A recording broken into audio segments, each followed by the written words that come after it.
大家好，欢迎来到我的频道塔罗的地狱，我是 Nico。那我们今天要占卜的课题是塔罗在当下给你们的指引和建议。那在我面前有3组牌，从左到右分别是第一组牌、第二组牌、第三组牌。大家可以根据自己的直觉选择和你们连接最紧密的一组牌。稍后的话，我会做出解读。好，那我们现在可以开始选牌了。大家好，欢迎来到第一组牌啊。那首先我们抽到的这张宝剑4呢，它其实是一张现状牌，它对应到的是一种深夜焦虑的状态吧，感觉你们非常的紧绷，喘不上气，可能正在面临某种项目的延期，或者说可能会正在经历一种信任危机吧。反正这张牌给我的感觉就是你们因为忙碌，就是这种上气不接下气，或者说可能有一些人在最近的工作和生活上出现了问题啊，这种问题是方方面面的，可能是人际关系上的问题，也可能是处理金钱方面的问题。常常会因为一些小事而产生争吵，甚至是情绪崩溃啊。但是我觉得好消息就是它是一定会这种状况啊，它对应的这种问题是一定会过去的。我觉得你们现在要做的是不要让这种情绪过度的影响你们的身体状态啊，因为这张牌对应到你们近期因为情绪的问题产生的焦虑和抑郁，是会导致你们的身体健康很容易出现问题啊。我觉得你们可能要学会去分担一些压力，甚至是分担一些责任，就不要什么事情都自己一个人扛着，要阶段性的释放自己的压力，把自己的痛苦倾诉出来啊。我觉得可能根源还是你们的这种安全感和自我价值的不足，缺乏，会让你们对自己的生存没有安全感，或者说你们的工作和金钱一旦出现问题，就会让你们感觉到非常的焦虑和痛苦。但是实际上这些问题并没有你们想象当中那么困难，它只不过是你们需要一些时间机遇，来充分的证明你们自身的价值。你们需要有一个合适的渠道或者说平台，把自己的价值展示出来，这样你们的人生才会往上走。那么权杖国王的逆位呢，我觉得它其实也对应到的是一种行动力的缺失。那你们现在整个人可能有一点这种有心无力的感觉啊。这种行动力的缺失呢，可能也是由于你们想的太多，有的时候思虑过于缜密，反而会丧失行动。所以我觉得你们现在可能是需要放手一搏，就不要想太多。那你们要有一种先完成再完美的这么一个概念啊，就不要一上来把事情做到完美或者说极致。那这种完美主义只会成为你们的阻碍。而且我觉得这个权杖国王也是在告诉你们，你们需要学会去打直球啊，你们怎么想的就怎么做，或者说你们有什么想法一定要及时的表达出来，你们要学会表达出自己的感受和需求，这样反而有助于你们解决自己的问题。如果你们憋着不说，其实别人很难知道你们的问题，也无法有效的给出你们建议或者说帮助啊。所以这张牌我觉得你们可能在感情上面会体现出一些就是在人际关系或者说感情上面啊，可能会有一些冲突啊，这种冲突源自于价值观上的冲突，会有一些理念层面的差异啊，导致情感关系出现一些问题。所以说我觉得权杖国王逆位这张牌，无论在事业上还是感情上啊，感情上就是人际关系上，你们一定要及时的表达自己的感受啊，只有当自己的感受表达出来的时候，问题才有被解决的可能。千万不要过度的压抑自己内心的情绪啊，无论是在你们的事业上还有人际关系上都是如此。圣杯3这张牌呢，我觉得你们确实是需要一些帮助的，而且圣杯3这张牌它对应到你们一旦表达出了这样的一种需求，反而会有很多人愿意来帮助你们。我觉得这恰恰是因为你们平常很少请求别人的帮助，反而让你们一开口就有很多人愿意助你们一臂之力。所以我觉得你们恰恰是那种最需要开口的人，因为你们平常不轻易开口请求帮助，可能你们不喜欢麻烦别人，但是我觉得你们要克服这样的一种心理，就是当你们开始去请求帮助的时候，会得到一些意想不到的惊喜或者说帮助。所以近期的话，我觉得建议你们多去参加一些团队的聚会，加强人际关系的往来，会给你们解决问题打开新的思路和角度。那么星币7的逆位呢，我觉得当下你们有一点过度的追求完美，导致自己的效率低下，就是在一些无关紧要的细节上面去钻牛角尖。我觉得你们现在要做的是放弃这种完美主义的想法吧，先完成再完美。这张牌也是在提醒你们可能要放下手上的工作，就是你们要思考一下，你们要做的事情能不能够持续的发展，能不能够给你们带来一种可积累的优势。因为我觉得当下可能要去思考一个很重要的问题，就是你们现在是否需要去转型啊？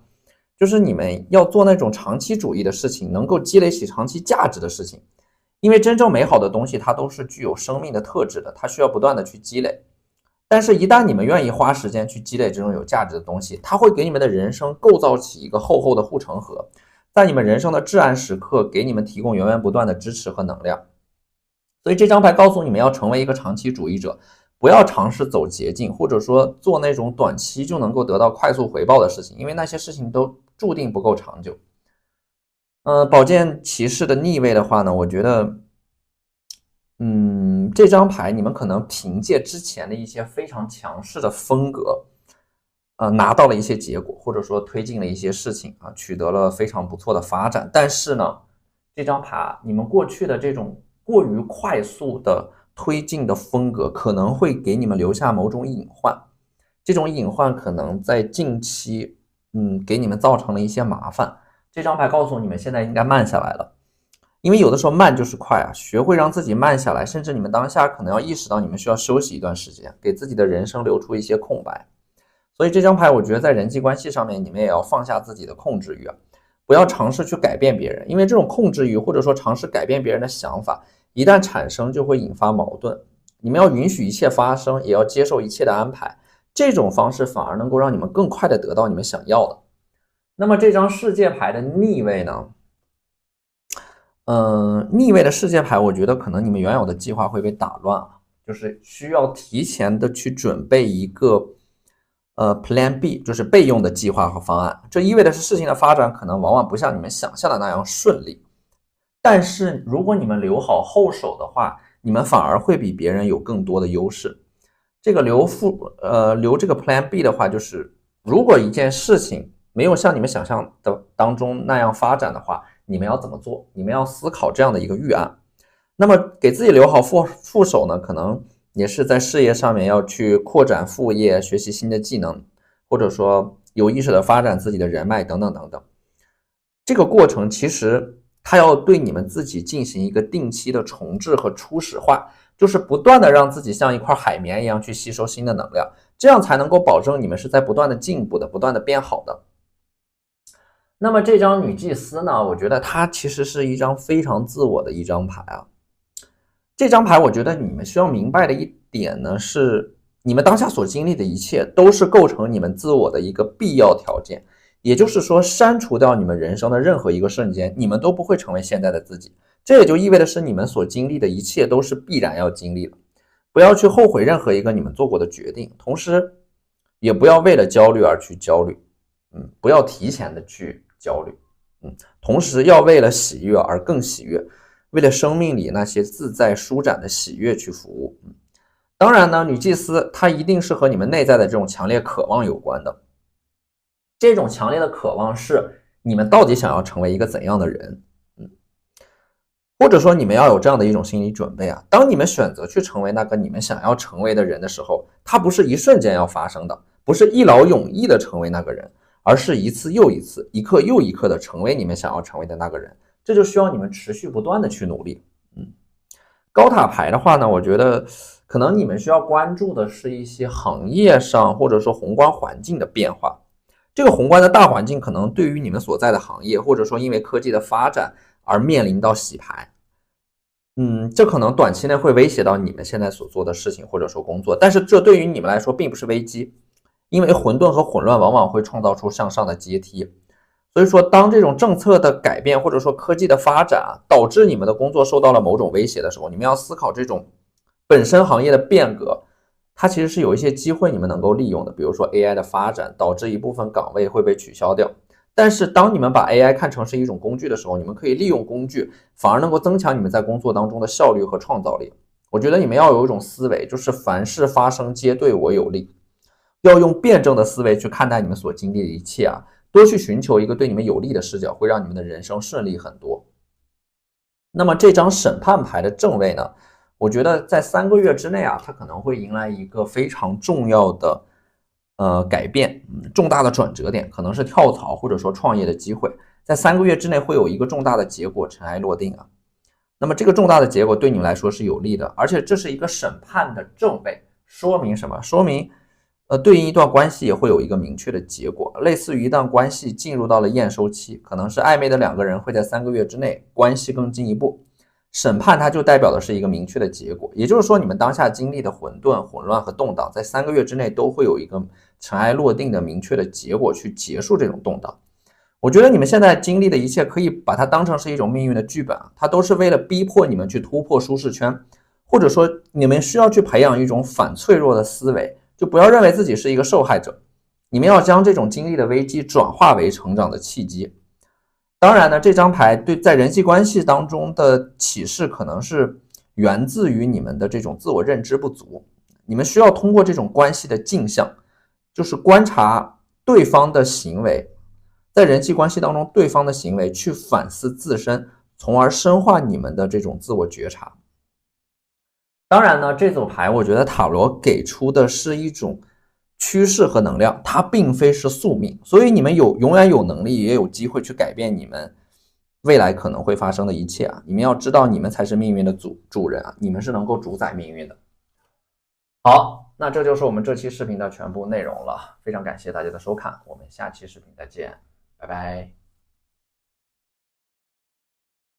大家好，欢迎来到第2组牌啊。那第2组牌我觉得它的指引分为2个部分啊，前5张牌是关于事业部分的，后5张牌是关于感情向人际关系的。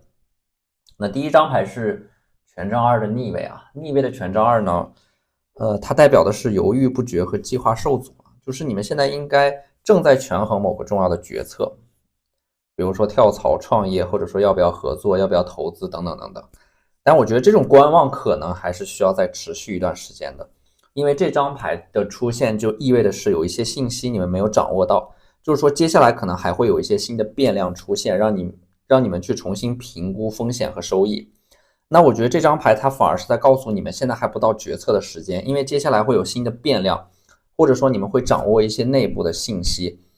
当一个事情产生阻力的时候，其实有的时候反而是在保护你们，因为这种阻力的话可能会防止你们去鲁莽的做出一些决定。那么第2张牌呢是这个命运之轮啊，这个 Wheel of Fortune 啊，命运之轮这张牌呢，它是类似于这种因果清算，就是说，你们过去埋下的因会得到现在的果，所以说你们接下来可能会面对过去决策的一个结果，比如说项目的复盘、团队的调整，或者说某个成绩结果的尘埃落定。那么这也意味的是你们过去做出的某个决策，它的影响到当下，在接下来会逐渐的显现出来的一个过程。那么这种因果清算也对应的是可能之前伤害过你们的人会得到一些报应，就是说他们给予你们的伤害，他们也会受到同等的伤害，因为命运之轮它会实现一种万事万物都会回归到一种微妙的平衡。那么这张牌呢，还有一个层面的解读啊，就是有一个人会拿着命运之轮在你们的前面等着你们，就是说你们可能接下来会遇到一个能够决定你们命运的人，你们和他的合作或者说对话会推动你们做出一个人生当中很重要的决定和改变。那么星币6的话，我觉得它代表的是一种资源的整合，团队的协作，也就是说接下来可能会有一些合作的邀约，或者说跨界资源的整合，尤其是通过人际网络，比如说老同事啊，或者说这种行业内的社群，从而获得某种助力。那这张牌也预示着你们接下来可能会收获到一笔很重要的资源，通过一个贵人。那么得到这笔资源之后，能够大大的加速你们要做的事情。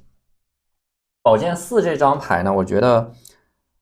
它应该对应的是，可能你们正在经历某种人生的至暗时刻吧，或者说这个至暗时刻是你们刚刚经历过的。这张牌其实是有一点自我封闭的感觉啊。那么在心理学上有一个概念叫做黑色生命力，它指的是一个人在经历极端的悲伤、压抑、委屈等低谷状态之后，重新生长出了一种更强的适应能力。它包含了对情绪更宽阔的认知和感悟，对事物更复杂的理解和认知，以及生命的洞察和人生哲学啊。我觉得你们现在可能正在经历这一点，正在使你们变得更强大。但是只有当你们回过头来再看的时候，你们才能够意识到这一点。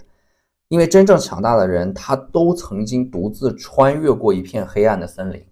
那第5张牌呢是圣杯女皇，它和未来的趋势有关，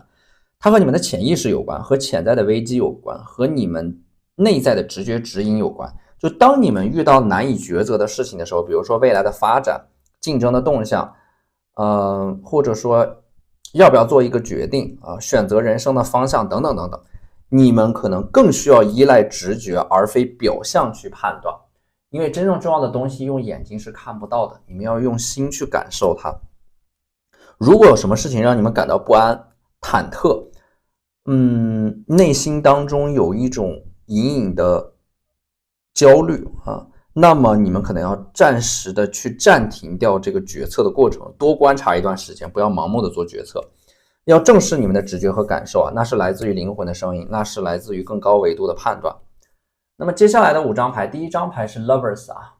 这个恋人牌的逆位啊，我觉得可能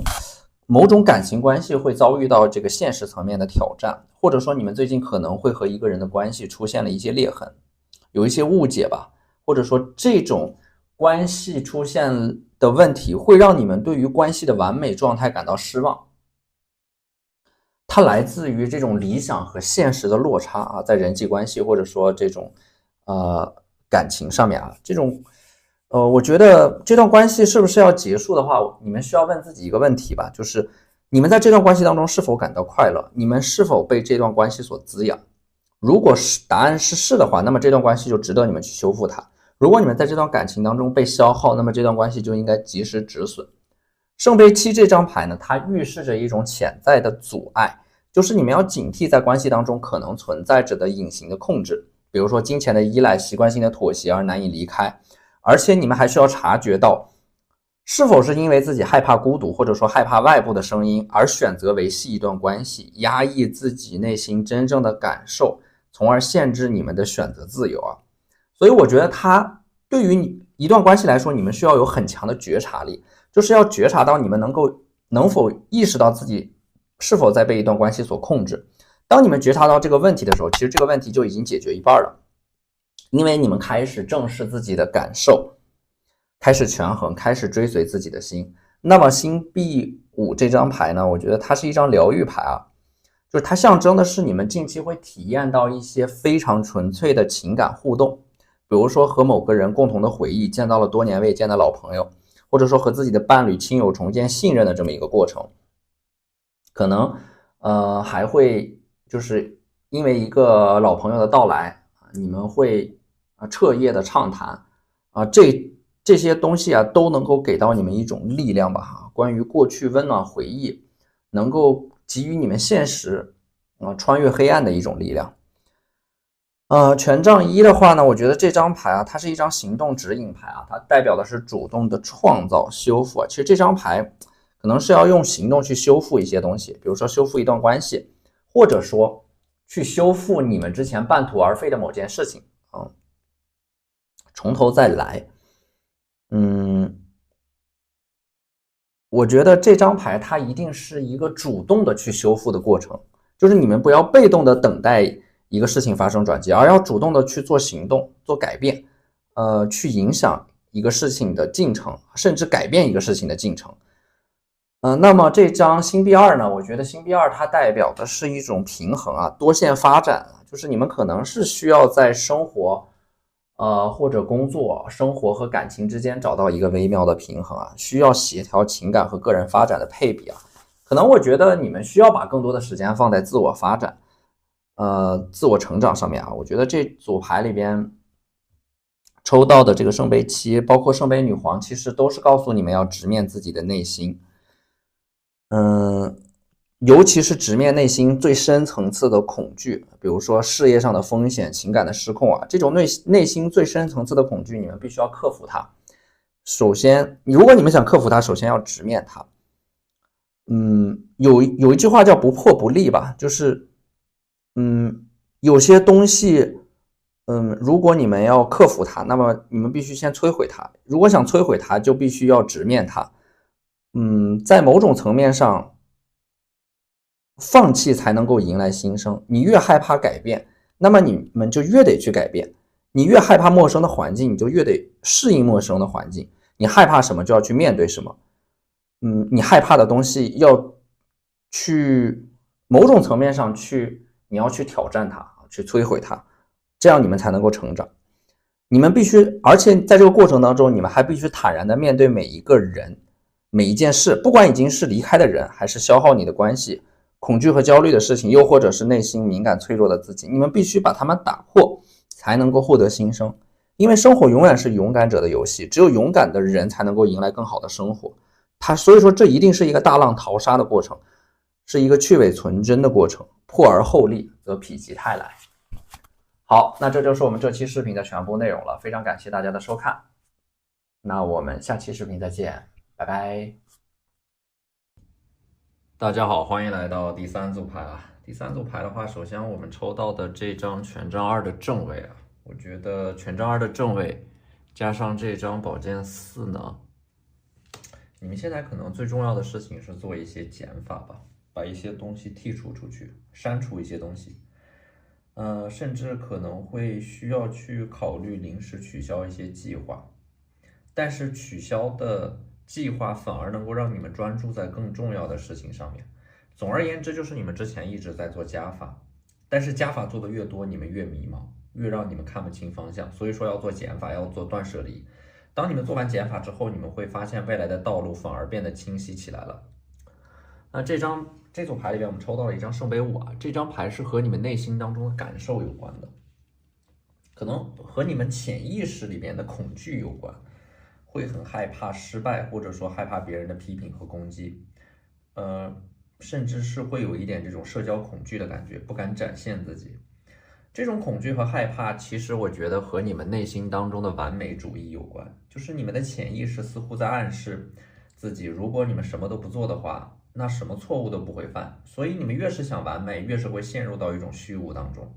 当然，对于失败的恐惧啊，它是一种非常常见的状况，只不过在这种状况下，我们自身的行动力和创造力会停滞不前，从而阻碍我们在生活当中前进啊。我觉得这种对于害怕失败的恐惧，其实你们应该努力的去拥有一种成长者的心态啊，成长心态，就是把挑战和失败作为重新思考的机会，就是你们犯过的错误，或者说某件事情的结果，它不是来定义你们的，它是来帮助你们成长的。一旦你们能够迈出小小的第一步，你们就会发现，其实事情并没有你们想的那么难，也没有你们想的那么糟糕。真正的勇气其实并不是无畏恐惧，真正的勇气是心怀恐惧，但是仍然勇往直前。星币一这张牌，我觉得它对应的是可能接下来要去尝试一些微小的行动和改变。什么是微小的行动呢？就这个行动不会有太多的成本，不需要牵涉到太多的人，可以说走就走，说做就做。这种微行动，微小的行动会带来微小的机会。比如说你们去陪朋友面试，自己反而得到了一个机会，或者说你们无意当中参加的一个社交，就在你们家旁边，但是这个社交活动当中会认识到一个对你们很有帮助的贵人。就是说要做这种低成本的行动和改变，是因为它本身的成本很低，但是它带来的收益是没有上限的。我觉得对你们来说最糟糕的事情可能是你们自以为对这个世界的底层逻辑很了解了，所以会每天把自己封闭起来，但实际上这个世界的底层逻辑它是混沌和充满竞争的，所以说一定要多去尝试，多去竞争，多去社交，让自己走出去，不要把自己关起来。那太阳牌我觉得就是说你首先你们要多去接触一些自然的能量啊，每天有机会的话晒一晒太阳，感受大自然，呼吸新鲜空气，感受一些非常治愈的能量，能够让你们的生活瞬间变好，或者说能够瞬间扭转你们的心态啊。当然，这个太阳牌它也对应到一种感恩的能量，就是去感恩自己已经拥有的一些东西啊，一些看似微不足道的东西。当然，在人际关系当中啊，在表达，在人际关系的这种互动的过程当中，表达感恩也会有意想不到的效果啊。在感恩的过程当中，你们就会好转起来。我觉得你们在这个过程当中会有一个回归吧，回归到简单纯粹的状态里边，回归到这种本具自足的心态里边。其实你们已经什么都拥有了，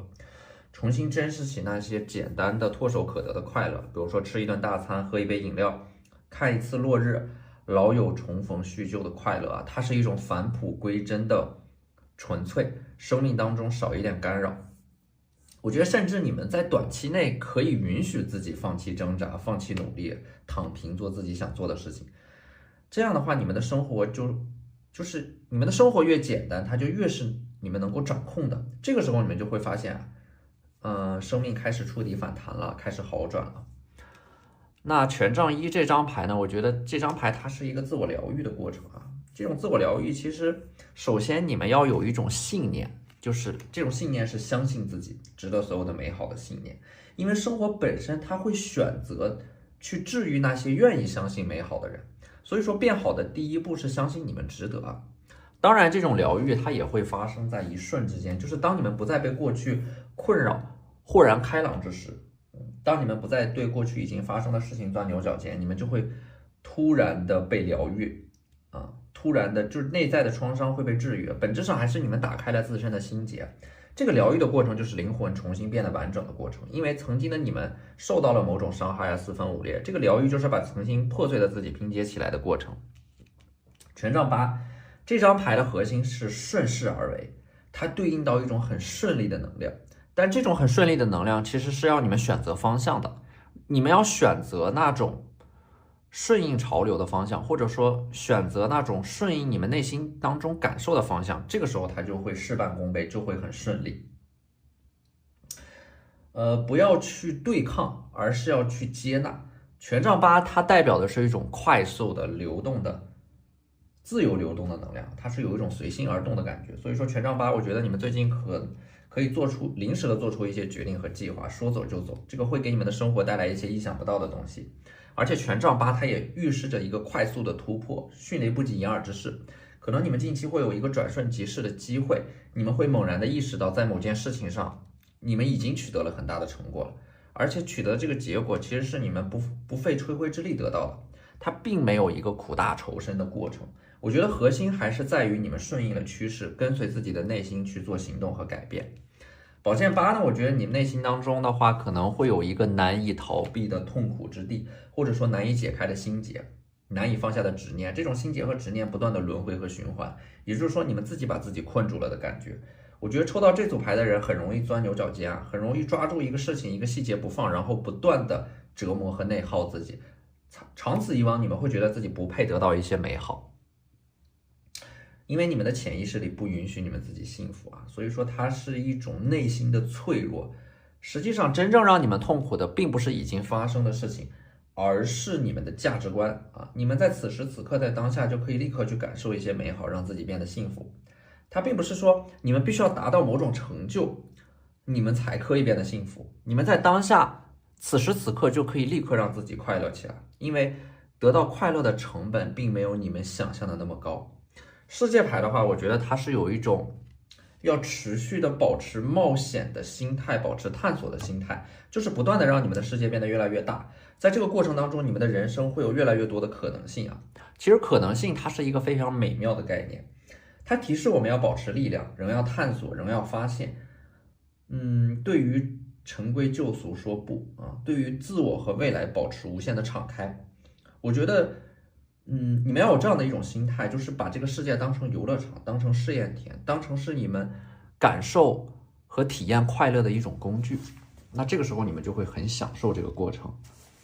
好，那这就是我们这期视频的全部内容了，非常感谢大家的收看。那我们下期视频再见，拜拜。